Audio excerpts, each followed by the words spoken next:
Hey guys, what's going on? Adam Palmer here again, reviewing a profile that was sent in. This is Jose T. Interested in having me review your profile? Just go to freelancing.com/review and you can just put in your information, your Upwork profile. I will try my best to make a video for you. But for now, here's Jose. Let's check this.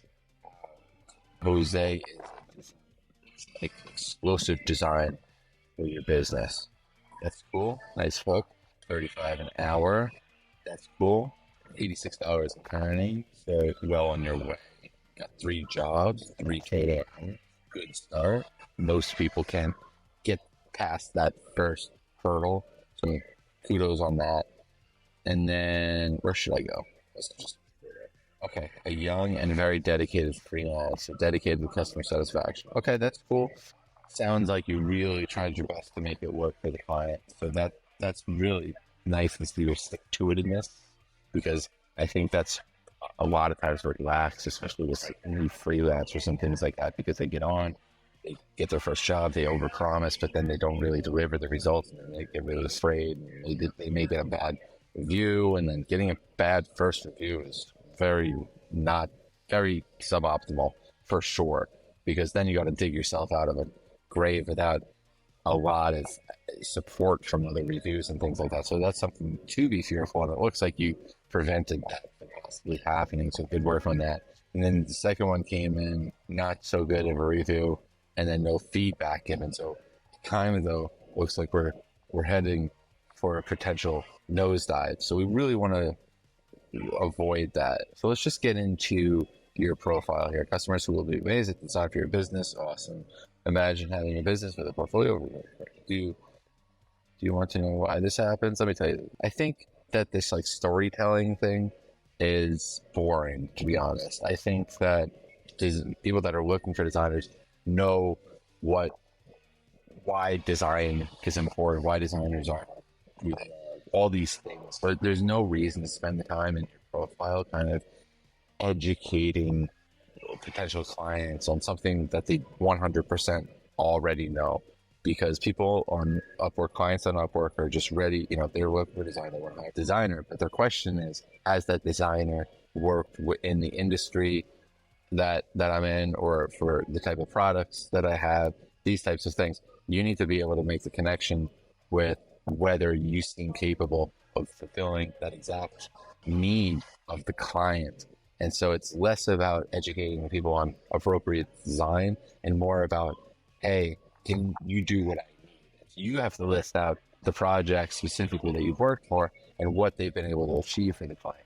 If you're talking elegant design, perhaps it can be like, I have rebranding and we took it from this to that. But in this structure, it seems very lengthy, and I think that you want to break this into different steps. This is definitely something I need to do better on my own profile, and it's something that I've seen while reviewing other profiles on the channel, some really, really, really awesome ones. And that's something to think about, because there's different formatting you can use now for the letters. You can make things pop out, so you can really throw some better marketing in it and emphasize, that design, that elegance into your profile, because you want to be pretty. If you're a designer, you want this to be laid out, structured, nicely organized, congruently, to kind of demonstrate what you do effectively. Because at the end of the day, that is what design is, right? You're trying to effectively demonstrate a message or a symbol for clients, customers. And so, so this trouble from, but I do think you're off to a great start. You should use a video, and then you could integrate your portfolio into the video and do kind of like a slideshow. Let's check out your profile, your portfolio. No, so here's the logo design. This is 1, page 2. I do like how you made these congruent. Like they all kind of seem like they belong here. Again, this is something I need to do better, because I'm just like trying to throw as much stuff on there as possible, and there's not always conformity. And I do like the conformity that you laid out here. Like, do you like how you structured this? I think This is nice. I would, practice a lot. I would make things on my own and I would put them in your portfolio. I would try and get as creative as possible and try and make as many logos as humanly possible in as many industries that are applicable for those things and set it up like that. Like I would go, completely crazy. Try again to resonate correctly with the potential clients coming in. So if they're a tractor company, you have maybe tractor logos. It's just one example. If they're a surf company, maybe you had similar surf companies. Try and identify the companies that you want to work with, and then just make fun logos for like a make-believe competitor or something like that. Something to fill the portfolio. It's not going to hurt. And then here is it's nice use of project catalog. You get a custom logo design from $20. That seems fairly on the low side, so you want to be careful there because you don't want to race to the bottom. You want to be psyched about what you're making and that type of thing. But this is good that you got onto the project catalog in the first place. But yeah, let's get those things done that I went over. I think killer logo design, and then just watch it with like this stuff. These adjectives like killer, explosive.